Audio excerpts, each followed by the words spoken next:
آ جاؤ بھائی، مجلس میں آ جاؤ.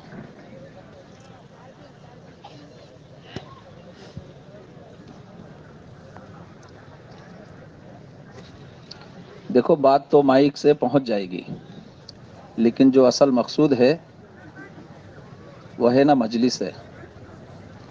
مجلس میں بیٹھنے والوں کو اللہ پاک دیتے ہیں، اور مجلس میں وہ بیٹھتا ہے جس کے اندر طلب ہوتی ہے. اور یہ ہم سب جانتے ہیں نا، اللہ پاک بے طلبوں کو دین نہیں دیتے، طلب والوں کو دین دیتے ہیں. آ جاؤ تھوڑا سا مجاہدہ، ابھی یہ دھوپ چلی جائے گی انشاءاللہ. آ جاؤ، جڑ جاؤ. دیکھو یہ ہمارے اجتماع کے آغاز کی مجلسیں ہیں. ابے اللہ پاک ہم کو جم کر بیٹھنے کی، جم کر باتوں کو سننے کی، اس پر عمل کرنے کی توفیق نصیب فرما دے. ابھی بہت سارے بھائی ہمارے ادھر قریب آ جاؤ نا تھوڑا سا بھائی، تھوڑی دیر کے لیے قریب ہو جاؤ.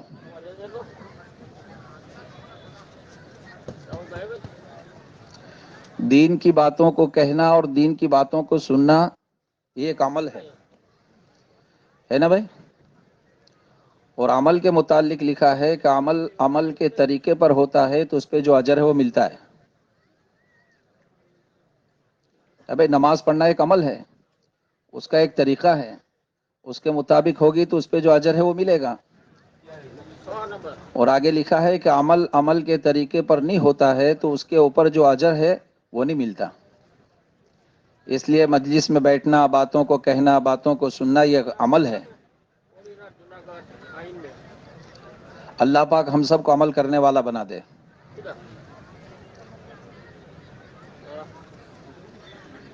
جڑ جا بھائی، جڑ جاؤ. بسم اللہ الرحمن الرحیم. الحمد للہ وکفا وسلام علی عباده الذین اصطفى، اما بعد. اعوذ باللہ من الشیطان الرجیم، بسم اللہ الرحمن الرحیم. وذکر فإن الذکرى تنفع المؤمنین. صدق اللہ العظیم. اللهم صل على محمد كلما ذكره الذاكرون وصل على محمد كلما غفل عن ذكره الغافلون. جزا اللہ عنا سیدنا محمد صلی اللہ علیہ وسلم بما هو اہلہ. میرے بھائیوں، دوستوں، بزرگ اور عزیز ساتھیوں، حق تعالی جل شانہ کا ہم جتنا بھی شکر ادا کریں اتنا کم ہے. اللہ پاک نے ہم کو دین کی بات کہنے اور سننے کے لیے جمع فرمایا، یہ اللہ کا احسان ہے. اللہ سے ہم دعا کریں اللہ پاک ہمیں باتوں کو سن کر اس پر عمل کرنے والا بنا دے. اصل عمل ہے. اللہ کے یہاں جو پوچھ گچھ ہوگی وہ معلومات کے اوپر نہیں ہوگی کیا معلوم تھا آپ کو، بلکہ بولو کس کے اوپر ہوگی؟ معمولات کے اوپر. آپ کے عمل بتائیے. اور یہ جو سارا سجایا گیا ہے یہ عملی زندگی بنانے کے لیے سجایا گیا ہے بھائی. ہماری زندگی عمل والی بن جائے، اسی لیے تو یہ شامیانہ سجایا گیا ہے. اور ہم اتنے مجاہدہ کرنے کے بعد یہاں پہنچے ہیں. پتہ نہیں کون ٹرینوں سے آیا ہوگا، کوئی بسوں سے آیا ہوگا، کوئی کس انداز سے آیا ہوگا، کس نے کس انداز سے مجاہدہ کر کے ہیں. اللہ پاک ہم سب کو عمل کرنے والا بنا دے. اصل میں دوستو بزرگوں، اللہ رب العالمین نے دنیا کی زندگی بہت چھوٹی اور مختصر سی دی ہے. یہ کب، کہاں، کس وقت، کس حال میں اور کس کی ختم ہو جائے. قرآن میں اللہ فرماتے جس کا خلاصہ مفہوم ہے، 5 چیزوں کا علم اللہ کے علاوہ کسی کو نہیں ہے، جس میں اللہ پاک نے ایک موت کا تذکرہ کیا ہے. بولو کسی کو پتا ہے؟ کسی کو نہیں پتا ہے. اچھا، ہم کو دنیا میں دھوکہ لگا ہے کہ ہم لوگ جینے کے لیے آئے ہیں، حالانکہ دنیا میں انسان جینے کے لیے نہیں بلکہ عمل والی زندگی بنا کر مرنے کے لیے آیا ہے. بولو دنیا میں کوئی جیے گا؟ جینے کی زندگی تو اللہ پاک نے آخرت میں بنائی ہے. اسی لیے حدیث میں آتا ہے، جس کا خلاصہ مفہوم ہے، مومن کے لیے دنیا قید خانہ ہے. قید خانے میں قیدی آزاد نہیں ہوتا ہے، بولا آزاد ہوتا ہے، اپنی مرضی چلتی ہے اس کی. کھانے کے وقت پہ کھانا، سونے کے وقت پہ سونا، کام کے وقت پہ کام، پنشمنٹ اور سزا کے وقت پر سزا، اس کی اپنی مرضی نہیں چلتی ہے. ایسے مومن کی مرضی دنیا کے اندر انبیاء کرام علیہ الصلوۃ والسلام آ کر دنیا میں اس بات کو سمجھاتے تھے کہ وہ دنیا میں بسنے والے انسانوں، اپنی زندگی کے مقصد کو پہچانو. دنیا اللہ پاک نے آب حیات کے لیے نہیں بنائی کہ پوری زندگی آدمی جیے گا، جیتے ہی جائے گا. بلکہ ہمارے نبی نے کیا فرمایا، جس کا خلاصہ مفہوم علماء بیان کرتے ہیں کہ میری امت کی زندگی میں کتنی ہے، 60 اور 70 کے درمیان ہے. تو دنیا جینے کے لیے نہیں ہے، بلکہ دنیا اللہ پاک نے عمل کے لیے بنائی ہے. جینا آخرت میں ہوگا، جہاں مرنا ہوگا ہی نہیں، جہاں جینا ہی جینا ہے. مرنا نہیں ہے آخرت میں. ہاں، بلکہ روایت میں آتا، جس کا خلاصہ مفہوم ہے، اللہ پاک موت کو میڑھے کی شکل میں بلائیں گے، اور ایک نبی ہے یحییٰ علیہ الصلوۃ والسلام کو حکم ہوگا اب اس کو ذبح کر دو، اور موت کو ذبح کر دیا جائے گا. پھر اعلان کرنے والا اعلان کرے گا، ارے وہ جنت والو، یہ جنت اور جنت کی نعمتیں ہمیشہ کے لیے تمہارے لیے ہے، نہ جنت کی نعمتیں کم کی جاوے گی، نہ جنت میں سے کوئی تمہیں نکالے گا. تو جینے کی جگہ کون سی بنائی اللہ پاک نے بھائی؟ آخرت بنائی ہے.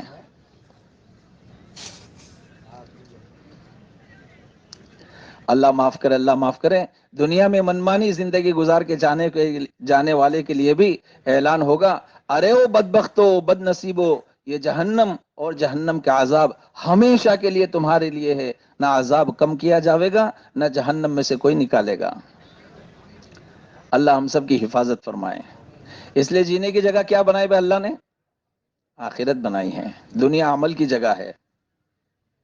ہاں، حدیث کے مفہوم میں ہے، دنیا آخرت کی کھیتی ہے. اس لیے انبیاء کرام علیہ الصلوۃ والسلام آ کر انسانوں کو دنیا کی غفلت سے نکالتے تھے. بھئی یہ غفلت سے نکل جائے. آدمی نافرمانی کیوں کرتا ہے؟ اس لیے کہ غفلت ہے، غفلت کا پردہ پڑا ہوا ہے. اس نے دنیا کو دیکھا، دنیا کی چیزوں کو دیکھا، یہاں کی چمک دمک کو دیکھا، یہاں کی رنگریلیوں کو دیکھا، اور آخرت چھپی ہوئی ہے. آخرت کیا بھائی؟ آخرت چھپی ہوئی ہے. ہاں، اس لیے بھائی دوستو عزیزو، انبیاء کرام علیہ الصلوۃ والسلام کے سب سے پہلی محنت انسانوں کے اوپر ہوتی تھی. انسان صحیح ہو جائے، اس کا تعلق اپنے پیدا کرنے والے خالق اور مالک سے کیسے مل جائے. ہاں، انبیاء اکرام علیہ الصلوۃ والسلام دوست و بزرگوں اس کے لیے مارے مارے گھومے ہیں. واقعات ہم سب سنتے، بارہا سنتے ہیں. اللہ ہم کو اس پر عمل کرنے والا بنا دے.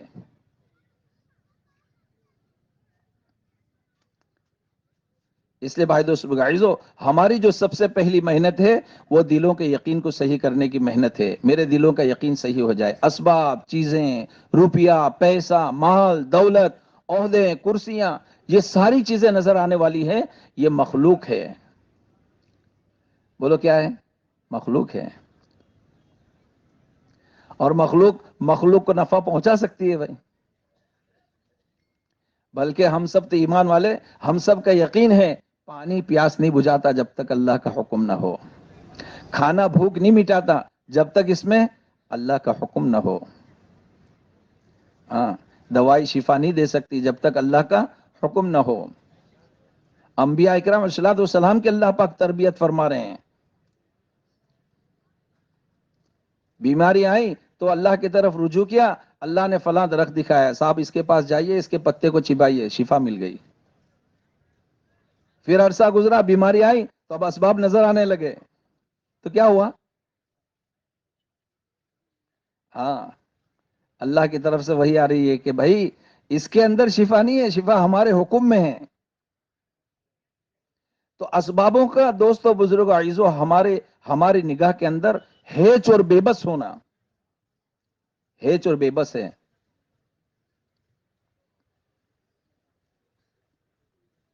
اسباب نہ نفع دے سکتے ہیں نہ نقصان پہنچا سکتے ہیں. بولو دے سکتے ہیں نفع؟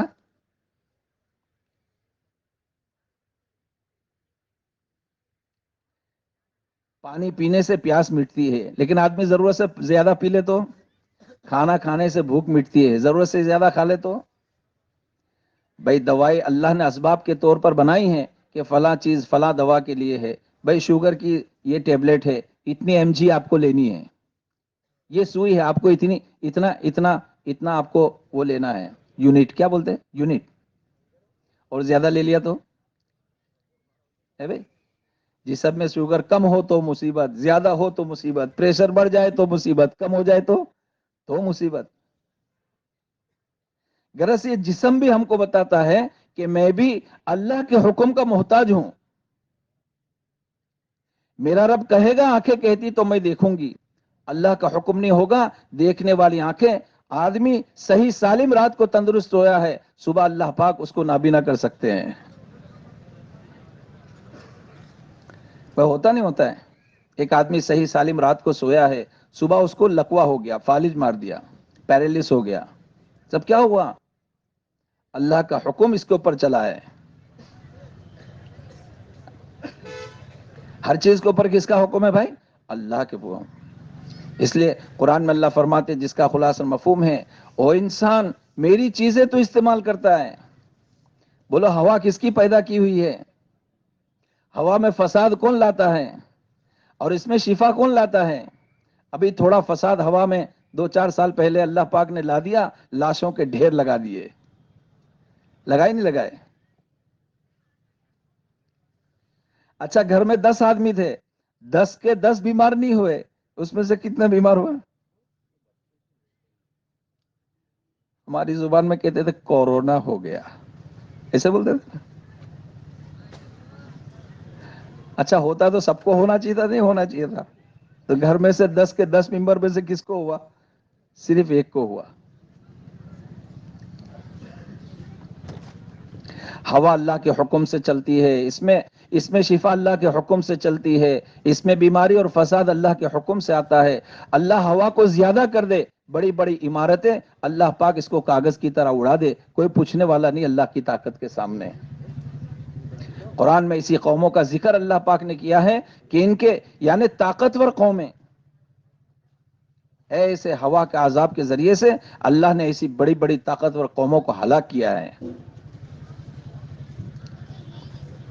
ہاں آگ نفع نقصان میں اللہ کی محتاج ہے. بولو آگ کی تاثیر کیا ہے؟ جلانا ہے. آگ کی تاثیر جلانا، آگ کی تاثیر جلانا ہے. حدیث کے مفہوم میں ہے نمازی نماز کی پابندی کے ساتھ زندگی گزارنے والا اس کے 8 اعضاء کو آگ جہنم کی آگ نہیں جلا پائے گی. تو اللہ کے نبی حضرت ابراہیم علیہ الصلوۃ والسلام کو کیسے جلا سکتی ہے؟ بولو جلا سکتی ہے؟ اللہ کا حکم ہے اس پہ. پانی ڈبا نہیں سکتا ہے، آگ جلا نہیں سکتی ہے، چاقو اور چھری کاٹ نہیں سکتی ہے. یہ انبیاء کرام علیہ الصلوۃ والسلام کے واقعات بیان کر کے اللہ پاک نے ہم انسانوں کو سمجھایا ہے. آپ ہوا ہماری استعمال کرتے ہو، پانی ہمارا استعمال کرتے ہو، غذائیں ہماری استعمال کرتے ہو. ایک آدمی کو شکر میں نفع ہے اور ایک آدمی کو شکر میں نقصان ہے. اس کی تاثیر کس کے ہاتھ میں؟ بولو اللہ کے ہاتھ میں ہے. اللہ کے ہاتھ میں ہے. قرآن کہتا وہ انسان جو اللہ کی نعمتوں کو استعمال کر کے اللہ کو نہیں پہچانتا، قرآن کہتا وہ انسان کہلوانے کے لائق نہیں، وہ جانور سے بدتر ہے. کسے بدتر ہے؟ اولئک کالانعام بل هم اضل. قرآن کہتا وہ انسان نہیں، وہ جانور سے بدتر ہے. ہاں یہ باغات والے ہوتے ہیں نا، فارم والے، باغات والے، یہ اپنے رکھوالی کے لیے کتے پالتے ہیں. آپ کے یہاں ہوتا ہے ایسا؟ فارم والے کتے پالتے ہیں، بڑے بڑے کتے رکھتے ہیں، یہ السیسن ہے، ڈوبرمین ہے، فلانا ہے، فلانا ہے، فلانا ہے، اس کی قسمیں ہیں، ہے بھائی؟ اچھا آپ نے کبھی سنا اس نے سیٹ کو کاٹ لیا ہے بھائی؟ ایک صاحب نے مثال دی کہ اگر کسی نے کسی کو اپنے گھر بلایا کہ آپ 4 بجے آئیے میرے یہاں، وہ حاجی صاحب سو رہے تھے اور ہم گئے ان کے گھر 4 بجے، اب دروازے پہ لکھا تھا بیور آف ڈاگ، کتے سے ساودھان۔ ہم نے سوچا ہم کو کیا، حاجی صاحب نے بلایا تو ہم اندر چلے گئے تو کتا دوڑ کے آیا۔ ابھی کیا کرے آدمی؟ یہ لکھا ہے کتابوں میں کہ ہم کتے کو نہ دیکھے، ہم کس کو دیکھے؟ حاجی صاحب کو دیکھے۔ بلایا کس نے؟ او حاجی صاحب۔ اب حاجی صاحب نے دیکھا میرا کتا اس کے پیچھے پیچھے، حاجی صاحب نے اس کو، بولو کنٹرول ہوگا نہیں ہوگا؟ ایسے دنیا کا کنٹرول اللہ کے ہاتھ میں ہے، اس کا چڑھاؤ، اس کا اتار، اس کا نرخہ، اس کا عرضہ، اس کا بھاری ہونا، اس کا کم ہونا، ہے بھائی؟ ابھی سردی کے موسم میں سردی کا نہیں ہونا، ابھی یہ دسمبر کے مہینے میں ہے بھائی پسینہ آ رہے، اثر کی نماز میں تو وہاں بھیگ گیا۔ بولو دسمبر میں یہاں سردی ہوتی نہیں ہوتی ہے؟ سب اللہ کے ہاتھ میں ہے، لیکن اللہ نے ضابطہ بنایا ہے کہ جب بندوں کے جسم سے نکلنے والے اعمال یہ اللہ کی مرضی کے خلاف ہوتے ہیں تو اللہ کا غیبی نظام پھر حرکت میں آتا ہے۔ ہاں، پھر ہواؤں میں فساد پھیلتا ہے، ہواؤں میں زہر چلتا ہے، پانی نقصان دینے والا بنتا ہے۔ ہاں، جو چیزیں فائدہ مند ہیں ان چیزوں میں اللہ پاک نقصان ڈالتے ہیں۔ کیا ہوا؟ انسان کے جسم سے نکلنے والے اعمال یہ اللہ کی مرضی کے خلاف ہو رہے ہیں۔ آنکھیں وہ نہیں دیکھ رہی ہے جو اللہ کا حکم ہے، زبان وہ نہیں بول رہی ہے جو اللہ چاہتے ہیں کہ اللہ کی بڑائی، اللہ کی پاکی بیان کریں۔ ہاں، ابھی تو نماز میں بولو ہم سورہ فاتحہ پڑھتے نہیں پڑھتے؟ روٹین کے حساب سے پڑھتے ہیں۔ کیسے پڑھتے ہیں؟ روٹین کے حساب سے پڑھتے ہیں۔ کہیں زور سے دھڑاکا ہو تو ہم بھول جائے کون سی آیت پڑھتے ہیں ہم۔ حالانکہ کتابوں میں لکھا ہے بندہ جب نیت باندھتے اللہ اکبر کہتا ہے اور ثنا پڑھتا ہے سبحانک اللہم و بحمدک و تبارک اسمک و تعالی جدک ولا الہ غیرک، اس کے بعد سورہ فاتحہ شروع کرتا ہے، اللہ ہر آیت پہ جواب دیتے ہیں۔ الحمدللہ رب العالمین، حمیدنی ربی، حمیدنی عبدی، میرے بندے نے میری تعریف کی ہے۔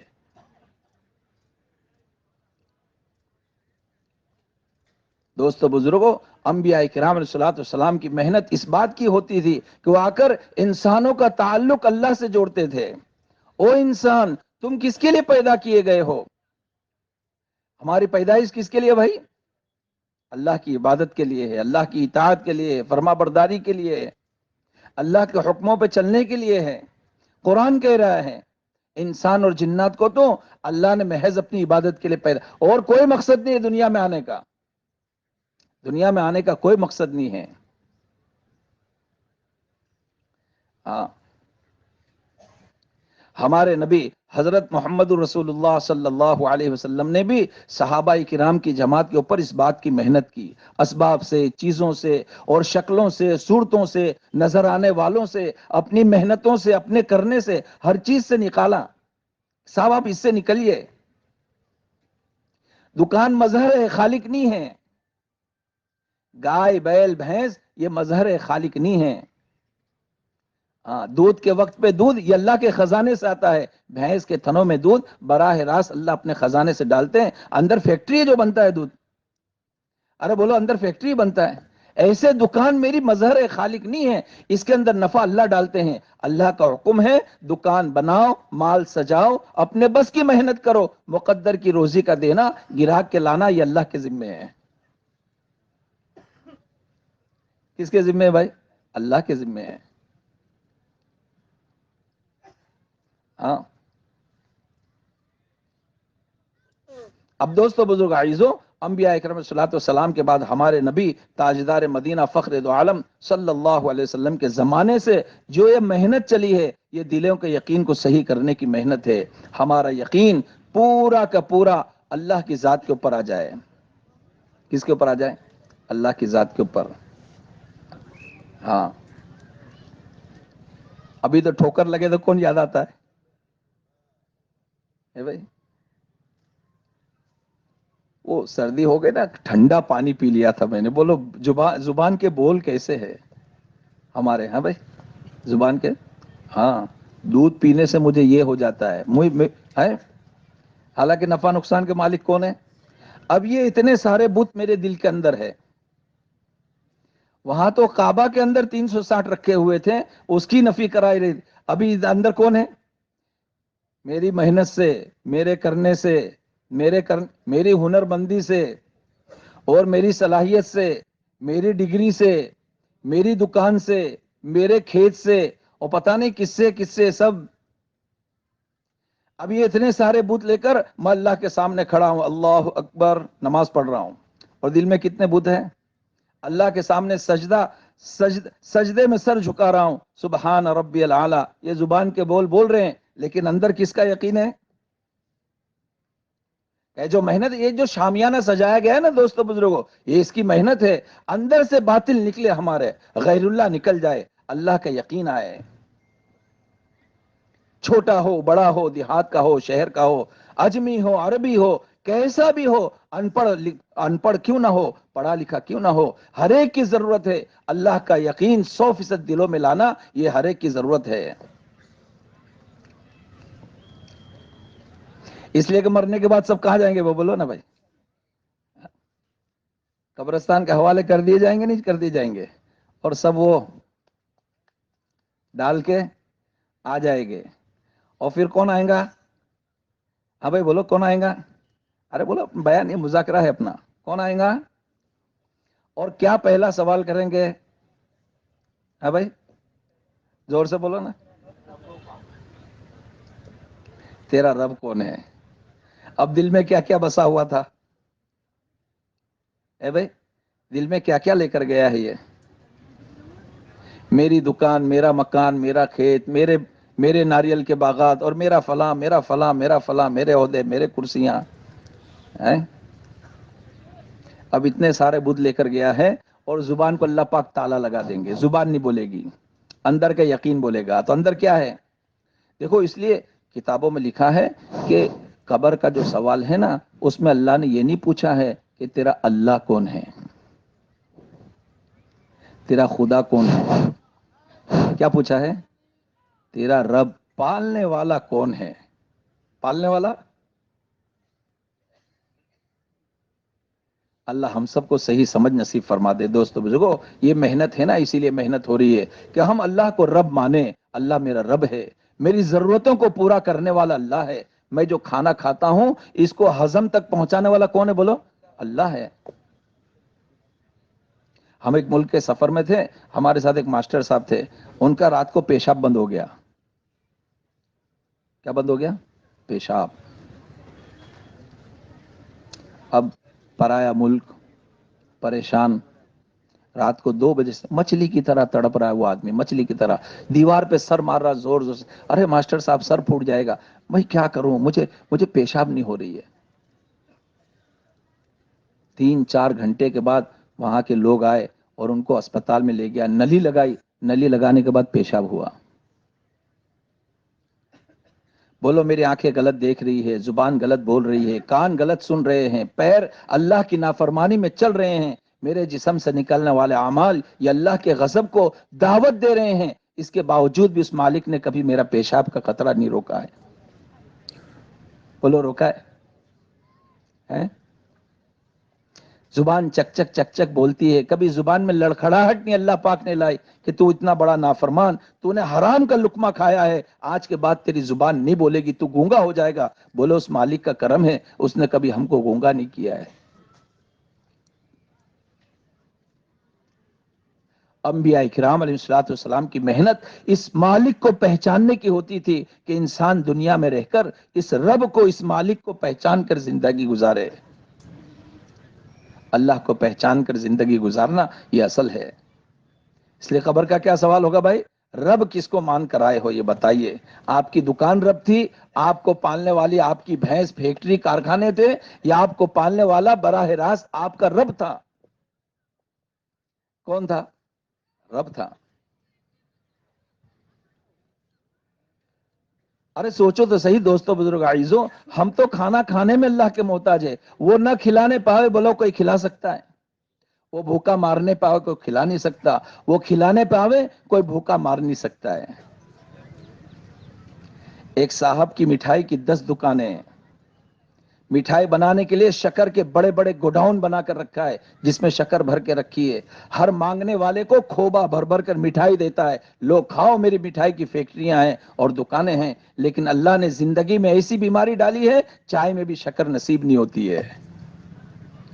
اللہ سمجھا رہے ہیں تمہیں 10 مٹھائی کی دکان کا مالک بنا سکتے ہیں ہم، لیکن کھانے میں ہمارے حکم کے محتاج ہو۔ کس کے محتاج ہو؟ اس اللہ کے، یعنی اس اللہ کو یعنی چھوڑ کر زندگی گزارنا، اس اللہ کے اوامر کے یعنی پیروی نہیں کرنا اور اس کے مطابق زندگی نہ گزارنا، بتاؤ ہمارے اوپر ظلم ہے نہیں ہے؟ ہے بھائی؟ جس اللہ نے میرے گناہوں کو ڈھانک کر رکھا ہے، کس کو ڈھانک کر رکھا ہے؟ گناہوں پر پردہ ڈال کر رکھا ہے، ستاری کا پردہ ہے، یہ اجلے کپڑے سب کو دکھ رہے، سفید کپڑے ماشاءاللہ، کرسی پہ بیٹھ کے موٹی موٹی باتوں کرے چھے، لیکن اللہ نے گناہوں پر کپڑا ڈالا ہے۔ اللہ اگر گناہ ظاہر کر دے، میری بیوی میرے بازو میں بیٹھنے کو تیار نہ ہو، اس مالک کو چھوڑ کر میں زندگی گزاروں؟ اللہ پاک نے مطالبہ کیا ہے کہ میرے دین پر چلو، میرے بندو میری مان کر چلو، اپنی مرضی چھوڑ دو، رب کی مرضی اختیار کرو، پھر دیکھو مرنے کے بعد کیسے مزے ہوتے ہیں۔ دنیا میں رب چاہی زندگی گزارنے والے کو اللہ پاک آخرت میں بولو کون سی زندگی دیں گے؟ من چاہی زندگی دیں گے، لیکن کب ملے گی؟ ابھی تو ملاوٹ والی ہے، کیسی ہے؟ ابھی کیسی ہے بولو بھائی؟ ملاوٹ والی ہے۔ اس رب نے ایک نبی بھیج کر نبی کی زندگی کا نمونہ بنایا کہ یہ ہمارے نبی ہیں، ہمارے نبی کی زندگی کے مطابق تم زندگی گزارو، کھانا ایسا ہوگا، پینا ایسا ہوگا، تمہاری چال چلن ایسے ہوں گے، تمہاری کمانے کے نقشے ایسے ہوں گے، تمہاری صبح سے لے کے شام تک کی زندگی، بلکہ علماء نے لکھا پیدائش سے لے کر موت تک کی زندگی ہماری کیسی ہوگی؟ رسول اللہ صلی اللہ علیہ وسلم کے طریقے کے مطابق ہوگی۔ تو پھر مرنے کے بعد مزے ہیں، ورنہ پھر وہ اعلان کرنے والا کیا کرے گا؟ ارے او بد نصیبو، بتاؤ کون سے زمرے میں جانا چاہیے ہم کو؟ بد نصیبے والے میں یا نصیب دار والوں میں، خوش قسمت لوگوں میں؟ تو اس کے لیے یہاں زندگی کی ترتیب بتائی ہے، زندگی کی ترتیب ہماری بنے۔ ہاں، انبیاء کرام علیہ السلام کی جو بعثت ہوتی تھی اسی بنیاد کے اوپر ہوتی تھی کہ انسان نبیوں کی زندگی کو فالو کر کر چلے، ان کے پیچھے چلے، نقش قدم پر چلے۔ اس پہ چلے، نقش قدم پر۔ ہم تو دنیا کے لوگوں کو دیکھ کر چلتے ہیں، فلاں ایسا چل رہا ہے، اسی ترقی کیا ہے، فلاں نے یوں چال شروع کی اور یہاں سے یہاں پہنچ گیا۔ ایک بزرگ جا رہے تھے راستے سے، ریگستان کا سفر، آپ کے یہاں ہوتا ہے نا سمندر میں ریت، ریگستان، اس پہ چلو تو قدم پیر کے نشان پڑتے ہیں۔ ایک بزرگ چل رہے تھے، ان کا شاگرد جو تھا ان کے قدم پر قدم رکھ کے چل رہا تھا۔ انہوں نے پیچھے مڑ کر دیکھا، پیارے کیا کر رہا ہے؟ کہ حضرت آپ کے نقش قدم پر چلنے کی کوشش کر رہا ہوں۔ کہا پیارے میرے نقش قدم پر چلنے سے کچھ نہیں ہوگا، بلکہ میں نے جس کے نقش قدم پر چلنا شروع کیا ہے تو اس پر چلے گا تو کامیابی کو پہنچے گا۔ ہاں، ہمارے لیے آئیڈیل اور نمونہ کون ہے؟ ہمارے نبی ہے، نقش قدم نبی کے ہے، جنت کے راستے اللہ سے ملاتے ہیں سنت کے راستے۔ اللہ ہمارے بڑوں مولانا ابراہیم صاحب کی عمر میں برکت نصیب فرمائے، تندرستی عافیت دے، ہمارے سر پر سایہ ان کا قائم رکھا ہے۔ ایک مرتبہ انہوں نے کہا کہ ہم سنت کو سنت سمجھ کے چھوڑ دیتے ہیں۔ کیوں چھوڑ دیں؟ سنت ہے، فرض تھوڑی ہے، واجب ہے، سنت ہے۔ اور پھر انہوں نے کہا صحابہ سنت کو سنت سمجھ کر ادا کرتے تھے کہ میرے آقا کی سنت ہے، میرے آقا کی کیا ہے؟ سنت ہے۔ اور ہم لوگ سنت کیوں چھوڑ دیتے ہیں؟ بتاؤ ہماری ترقی کیسے ہو سکتی ہے؟ صحابہ نے زمین سے چلنا شروع کیا تھا نا بھائی، کہاں سے چلنا شروع کیا تھا؟ ارے ڈگلے نے پگلے تو چلنا شروع کیا تھا، اور پھر کہاں سے کہاں تک پہنچے؟ ہم لوگ خوب بیان کرتے ہیں ان پہ کوئی حکومت کرنے کو تیار نہیں تھا اور وہ تو ایسے تھے، لڑکی کو زندہ دروگور کر دیتے تھے، شراب کے عادی تھے، اور پتہ نہیں کیا کیا کیا کیا ہے نا بھائی. یہاں سے چل کے کہاں تک پہنچے؟ اللہ کے نبی فرما رہے ہیں جس کا خلاصہ مفہوم ہے اصحاب النجوم، میرے صحابہ ستاروں کے مانند ہے، ان کی پیروی کرو، ان کے پیچھے چلو، ان کی اقتدا کرو، ان کے نقش قدم پر چلو، اللہ تم کو فلاح اور بہبود تک پہنچا دے گا، کامیابی تمہارے قدموں کے اندر ہوگی.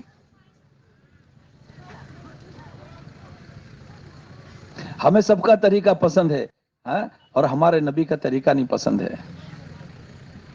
علماء نے لکھا ہے کتابوں میں جو نبی کے طریقے پہ چلنے کا عادی ہوگا قبر میں جائے گا اللہ کے نبی کی شکل ارے میں تو اسی طریقے پہ چل کے آیا ہوں، یہ تو میرے نبی ہے. اور نبی بھی اس کو اپنے گلے سے لگائیں گے کہ میرا امتی ہے، میرے نقش قدم پر چل کے آیا، اس نے ایک ایک طریقے کو فالو کیا ہے، اس کا چہرہ ایسا تھا جیسا میں چاہتا تھا، اس کی نیند ایسی تھی جیسے میں چاہتا تھا، اس کا صبح سے شام تک کی زندگی میری مرضی کے موافق تھی. ہاں یہ زندگیاں سکھائی گئی ہے، زندگیاں سکھائی گئی ہے. اس کے لیے ماشاءاللہ دیکھو یہ اتنی ساری محنتیں ہوئی ہیں، اتنا بڑا شامیانہ سجایا گیا ہے. ابے کس کے لیے؟ کہ کل نکاح ہو جائے گا 2 4 6 8 10 لوگوں کا ہے، بولو بھائی ہے بھائی. نہیں، ہم سب کی ہدایت کا ایک فیصلہ ہو جائے، ربانی لہر چلے اللہ کی طرف سے، اور میں بھی اس زمرے کے اندر آ جاؤں جس زمرے میں اللہ کے نبی فرما رہے کہ بعض لوگ آخرت میں داہنے ہاتھ والے ہوگے اور بعض بائیں ہاتھ والے ہوگے، میرا شمار داہنے ہاتھ والوں میں آ جائے. ہاں اس کے لیے کیا کرنا ہوگا بھائی؟ ہے بھائی ہم لوگ سب سے پہلے والے لوگ ہیں، پہلی صف کے لوگ ہیں. کس کو بھائی؟ بولو بھائی کیسے؟ پہلی صف کے لوگ ہیں. بولا ہے نہیں، اللہ نے پہلے کیوں پہنچایا؟ اس کے اوپر غور کریں ہم، اللہ نے اتنا جلدی اتنا پہلے ہم کو کیوں پہنچایا؟ جیسے لوگ کسی عذر کی وجہ سے رک سکتے تھے، بتاؤ اللہ میرے لیے وہ عذر لا سکتا تھا نہیں لا سکتا تھا؟ ہاں میں اپنی مرضی سے نہیں آیا ہوں، مجھے لانے والا کون ہے؟ اللہ ہے. اللہ نے یہاں تک پہنچایا ہے. اب میں اپنی بس کی محنت کروں گا. بولو کیا کریں گے بھائی؟ اپنے بس کی محنتیں، مجمع میں جڑنا، مجمع کو جوڑنا، اپنی ذات سے جڑنا، تو مجھے دیکھ کر لوگ بھی جڑیں گے. کرو گے انشاءاللہ بھائی؟ ہے بھائی اپنے بس کی محنت ہمارے ذمے ہے. کیا ہے بھائی؟ اپنے بس کی محنت. ایک بزرگ راستے سے جا رہے تھے تو فحاشی کا اڈا ہوتا ہے نا، فحاشی کا اڈا، پتا چلا کہ یہ عورت مسلمان ہے تو اس کے دروازے پہ جا کر بیٹھ گئے. اب وہ عورت نے سوچا کہ یار گراہ کے آنے کا وقت ہے، اب تو اللہ والے آ کے بیٹھ گئے تو کیا کروں؟ التجا کرنے لگی، آپ چلے جائیے حضرت. بولے میری ایک بات مان لے. بولے ایک نے 100 مانوں گی، آپ بولو کیا ہے؟ تو نے کہا تو غسل کر، کپڑے بدل، 2 رکعت نماز پڑھ.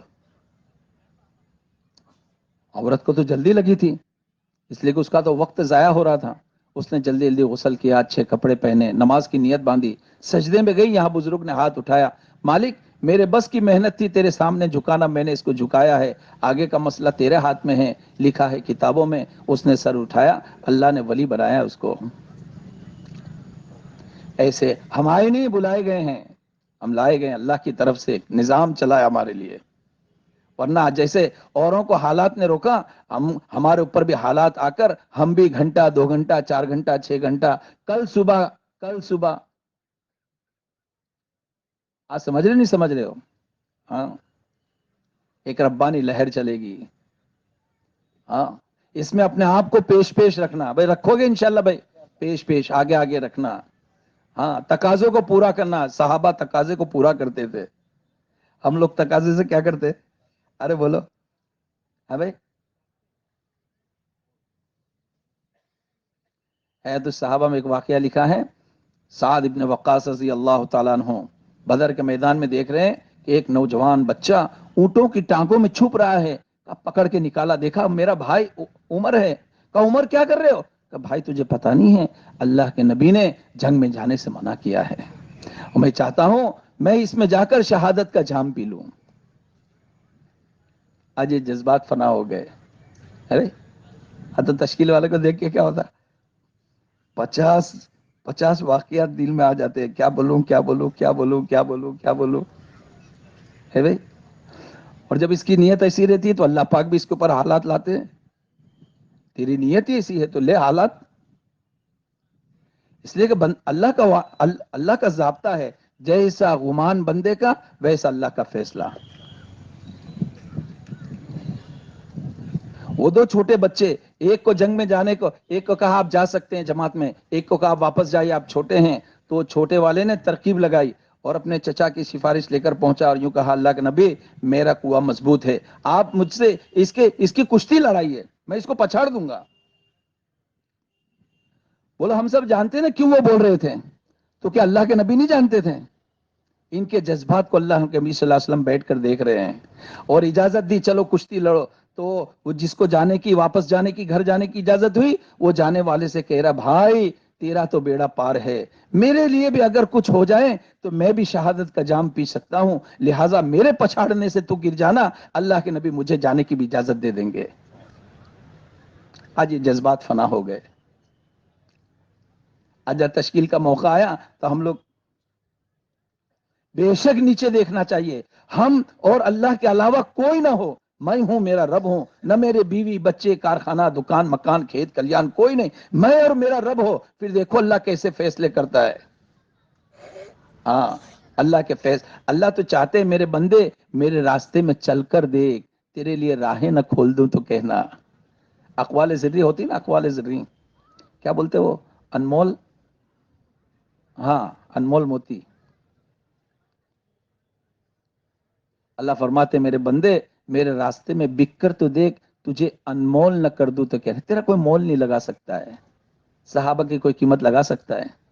ارے بولو کوئی صحابہ کی قیمت لگا سکتا ہے؟ چھوٹے سے ادنا سے کوئی صحابی ادنا نہیں ہے، لیکن مثال کے لیے لوگ کہتے ہیں ایک ادنا سے ادنا صحابی کا مقابلہ پوری دنیا کی انسانیت مل کے نہیں کر سکتی ہے.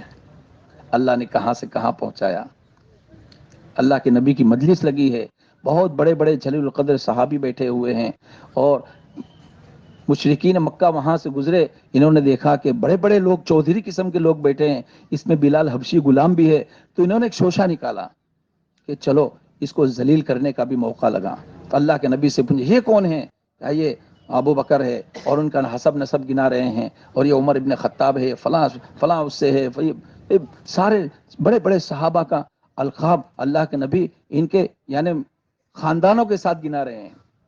بلال حبشی کی باری آئی، پوچھنے والا خاموش ہو گیا تو سونے والے بھی جاگ گئے کہ بیان ختم ہو گیا کیا. جب پورا مجمع متوجہ ہوا تو پوچھنے والے نے پوچھا یہ کون ہیں؟ اللہ کے نبی کی آنکھوں میں آنسو آ گئے اور حضور نے فرمایا بھائی یہ بلال ہے، بلال میرا ہے اور میں بلال کا ہوں. قربانی ہے دوستو بزرگوں. اللہ قربانی کو اللہ سے بڑا قربانی کا قدردان کون ہے؟ ہاں امی جان حضرت خدیجہ رضی اللہ تعالی عنہا نے مال کی قربانی دی، اللہ کے نبی پر لگاتی گئی لگاتی گئی لگاتی گئی. وہ مکہ کی سب سے بڑی مالدار عورت، لیکن جس روز مری ہے 13 پیون کپڑے میں لگے ہیں، مال لگایا ہے. ہاں اللہ کی طرف سے فرشتے آ رہے ہیں اور کہا نبی جی اللہ پاک سلام عرض کر رہے ہیں. ابو بکر صدیق نے کتنا لگایا کہ ٹاٹ پہننا پڑا، اور بٹن کی جگہ کیا لگایا؟ ارے بولو کانٹے لگائے. اللہ سے بڑا قربانی کا قدردان کوئی نہیں ہے. ہاں ہم نہیں جانتے، ہم تو سمجھتے یہ فلاں ایسا آیا 4 مہینہ آیا پیسہ لے کے آیا، پتہ نہیں کس قربانی کے ساتھ آیا ہے. اللہ قربانی کی قدر کرنے والے ہیں، کوئی دیکھے نہ دیکھے اللہ سب کچھ دیکھتا ہے. وَحُصِّلَ مَا فِي الصُّدُورِ قرآن کہتا جو دلوں میں ہوگا اللہ اس کو نکالنے والے ہیں. یہاں ابو بکر صدیق رضی اللہ تشریف لا رہے ہیں، جبرائیل امین آ رہے ہیں اسی لباس کے اندر. اللہ صاحب تعجب نہ کیجئے، آسمان کے سارے فرشتوں نے آج یہ لباس پہنا ہے، لیکن اللہ پاک ابو بکر کو سلام عرض کر رہے ہیں اور اللہ پوچھ رہے ہیں اے نبی جی ابو بکر سے پوچھو کیا اس حال میں خوش ہے. ہاں اس کے لیے بھائی دوست گائزو دیکھو ابھی ہماری مجلسیں شروع ہوگی ہے نا بھائی. کیا ہوگا بھائی؟ ابھی ہمارا اجتماع شروع ہو رہا، مجلس کوئی ہماری مجلس مس نہ ہو ہے بھائی. ناگا نہ ہو. تقاضے کو آگے پیچھے کرو، پیشاب پاخانے کو روکو، ہاں تھوکنے پھونکنے کی بیماری اس کو تھوڑا دبا کر رکھو. بولو آدمی تھوکنے پھونکنے والا ہے، روزے کی نیت کر لیا تو اس کو فرق پڑتا ہے؟ پھر ہے بھائی، پڑی کے گھسنے والا 10 پڑی کے گھس ڈالے، اس کو فرق پڑے گا؟ پھونک مارنے والا بیڑی کے چسکی مار مار کے اس کے منہ پہ پھونک مار دے، فرق پڑے گا بھائی؟ کیوں نیت کیا؟ ایسے نیت کر کے بیٹھے جب سے ہمارا کام شروع ہوگا جب تک ختم نہیں ہوگا، یہ ہمارا ایک عمل ہے. کیا ہے بھائی بولو؟ ہاں ایسے اجتماع ہمارا ایک عمل ہے. آج کی ظہر کی مجلس سے لے کر یا خطے وار جماعت کی جو فجر بعد مجلس ہوئے گی یہاں سے لے کر جب تک دعا سبحان اللہ بحمدی نہیں ہو جاتا، وہاں تک ہمارا ایک عمل ہے. عمل کے طریقے پہ ہوگا تو اس پہ جو اجر ہے وہ ملے گا. ہاں اس میں میری مرضی نہیں چلے گی. بولو نماز میں میری مرضی چلے گی؟ میں تو جماعت میں ہوں اور میں رکوع میں یاسین شریف پڑھوں گا، بولو نماز ہو جائے گی؟ نہیں نہیں، بے نہیں، 3 سجدہ کرے، ایک سجدے پر اللہ یہ دیتے میں 3 سجدہ کروں گا، بولو ہو جائے گی؟ ایسے ترتیب، ایسے ہماری اجتماع کی ترتیب ہے. ہماری مجلس شروع ہوئی آج صبح سے، اب جب تک ہماری سبحان اللہ بحمدی نہیں ہو جاتا، ہم اللہ کے راستے میں جانے والوں کا مصافحہ نہیں ہو جاتا، یہاں تک ہمارا ایک عمل ہے. جب عمل کے طریقے پہ ہوگا تو عمل کرنے والا اللہ اس کو ضائع نہیں کریں گے، بلکہ عمل کا بدلہ اللہ پاک اس کو دیں گے. تو کرو گے انشاءاللہ بھائی؟